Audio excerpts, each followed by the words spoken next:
We provide you the platform to turn your dreams into reality.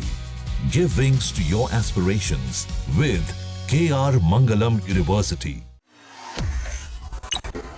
12 दिनों के लंबे संघर्ष के बाद अब मिडिल ईस्ट में शांति की उम्मीद है। अमेरिका के राष्ट्रपति डोनाल्ड ट्रंप ने ऐलान कर दिया है कि ईरान और इजराइल के बीच संघर्ष विराम समझौता हो गया है। हालांकि दोनों मुल्कों के प्रमुखों की तरफ से आधिकारिक टिप्पणी आना बाकी है। अब हर कोई ये जानना चाहता है कि ईरान इजराइल सीज फायर आखिर किसने करवाया, किसके कहने पर दोनों मुल्क युद्ध रोकने को राजी हो गए। इसी बीच अब खबरें आ रही हैं कि सीज फायर में कतर ने अहम भूमिका निभाई है।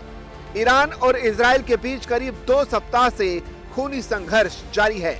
मीडिया रिपोर्ट्स के मुताबिक कतर के प्रधानमंत्री शेख मोहम्मद बिन अब्दुल रहमान अल थानी ने तेहरान को अमेरिका की तरफ से प्रस्तावित सीज फायर के लिए मनाया। हालांकि इस पर कतर ने आधिकारिक बयान नहीं दिया है। हाल ही में ट्रंप और उपराष्ट्रपति जेडी वेंस ने कतर के आमिर से संपर्क साधा था और तनाव कम करने के लिए मदद मांगी थी। रॉयटर्स से बातचीत में एक अधिकारी ने बताया कि ट्रंप ने आमिर को बताया कि इजराइल सीज फायर के लिए मान गया है और कतर से मदद मांगी कि इस पर ईरान को भी सहमत कराया जाए। इसके कुछ समय बाद ही कतर के पीएम ने ईरानी अधिकारियों से संपर्क साधा और समझौते पर तेहरान की सहमति ली। रॉयटर्स से चर्चा में एक ईरानी अधिकारी ने माना कि कतर की मध्यस्थता वाले सीज फायर को तेहरान ने स्वीकार कर लिया है। खबर है कि ट्रंप ने सोमवार दोपहर इजराइल के प्रधानमंत्री बेंजामिन नेतन्याहू से फोन पर बात कर सीज फायर समझौता तय किया। व्हाइट हाउस के एक अधिकारी ने यह जानकारी दी है। ये घटनाक्रम ऐसे समय पर हो रहा है जब ईरान और इजराइल के युद्ध में अमेरिका भी कूद पड़ा था। अमेरिका ने ईरान के परमाणु ठिकानों पर हमले का दावा किया था। इजराइल ने सोमवार को तेहरान में ईरानी सरकार के ठिकानों पर कई हमले किए।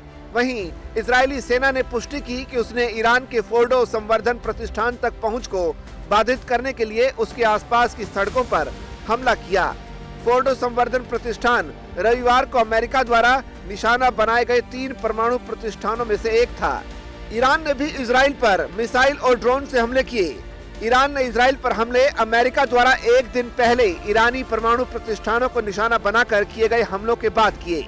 इजराइल के रक्षा मंत्रालय ने कहा कि तेहरान पर किए गए हमलों में वहां की कुख्यात एविन जेल और अर्धसैनिक बल रेवोल्यूशनरी गार्ड्स के सुरक्षा मुख्यालय को निशाना बनाया गया है। बहरहाल अब जबकि इजराइल और ईरान के बीच युद्ध विराम हो गया है, ऐसे में उम्मीद कर सकते हैं कि मिडिल ईस्ट में अब शांति लौटेगी।